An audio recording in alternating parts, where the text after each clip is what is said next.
മന്ത്രി കെ.ബി. ഗണേഷ് കുമാറുമായി ബന്ധപ്പെട്ട വിവാദത്തിൽ വലിയൊരു വമ്പൻ ട്വിസ്റ്റാണ്. ഭാര്യ ബിന്ദു മേനോനോട് കെ.ബി. ഗണേഷ് കുമാർ ഇന്നലെ രാത്രി ഫോണിൽ വിളിച്ച് മാപ്പ് പറഞ്ഞു എന്നതാണ് വിവരം. അതിന്റെ പിന്നാലെ ഒത്തുതീർപ്പുണ്ടായിരിക്കുന്നു. ഗണേഷ് കുമാറിനെതിരെ പോലീസിൽ പരാതി കൊടുക്കില്ലെന്നും സർക്കാരിനെ അപകീർത്തിപ്പെടുത്താൻ താനില്ലെന്നും ബിന്ദു മേനോൻ പറഞ്ഞു. ഇന്നലെ രാത്രിയാണ് ബിന്ദു മേനോനെ കെ.ബി. ഗണേഷ് കുമാർ വിളിച്ചത്. വിവാദങ്ങൾക്കിടെ കെ.ബി. ഗണേഷ് കുമാർ മന്ത്രിസഭാ യോഗത്തിൽ പങ്കെടുക്കാൻ തിരുവനന്തപുരത്തെത്തി.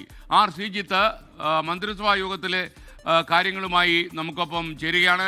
അതുപോലെ തിരുവനന്തപുരം പ്രതിഷേധത്തിന്റെ വിവരങ്ങളുമായി ഷബീദ് റാവുത്തറും ചേരുന്നുണ്ട്. ആദ്യം ശ്രീജിത്തിലേക്ക്. ശ്രീജിത്ത്, മന്ത്രിസഭാ യോഗത്തിൽ അദ്ദേഹം പങ്കെടുക്കുമോ എന്ന സംശയമുണ്ടായിരുന്നു.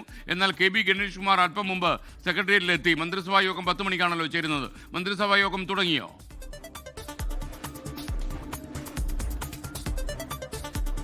അല്പസമയത്തിനകം മന്ത്രിസഭാ യോഗം തുടങ്ങും. മുഖ്യമന്ത്രി അടക്കമുള്ള എല്ലാ മന്ത്രിമാരും സെക്രട്ടേറിയറ്റിലെ ക്യാബിനറ്റ് റൂമിലേക്ക് പ്രവേശിച്ചു കഴിഞ്ഞു. മന്ത്രിസഭാ യോഗം അല്പസമയത്തിനകം ആരംഭിക്കും. മന്ത്രി കെ.ബി. ഗണേഷ് കുമാറും ഈ ഭാര്യയുടെ പരാതിയെ തുടർന്ന് വിവാദത്തിലായ മന്ത്രി കെ.ബി. ഗണേഷ് കുമാറും മന്ത്രിസഭാ യോഗത്തിൽ പങ്കെടുക്കുന്നുണ്ട്.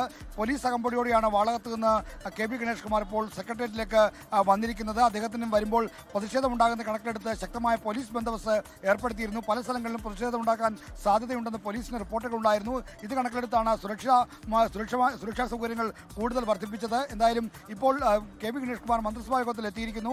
നേരത്തെ ഉണ്ടായ എസ്.കെ. സൂചിപ്പിച്ച പോലെ ഒരു ബമ്പർ ട്വിസ്റ്റ് ഉണ്ടായിരിക്കുന്നത് ഭാര്യ ബിന്ദു മേനോനോട് മാപ്പ് അപേക്ഷിച്ചതാണ്. അതോടുകൂടി പ്രശ്നങ്ങൾക്ക് ഒരു പരിഹാരമുണ്ടാക്കാൻ കഴിഞ്ഞു എന്നുള്ള പ്രതീക്ഷയിലാണ് കെ.ബി. ഗണേഷ് കുമാറും അദ്ദേഹത്തെ അനുകൂലിക്കുന്നതിനുമുള്ളത്.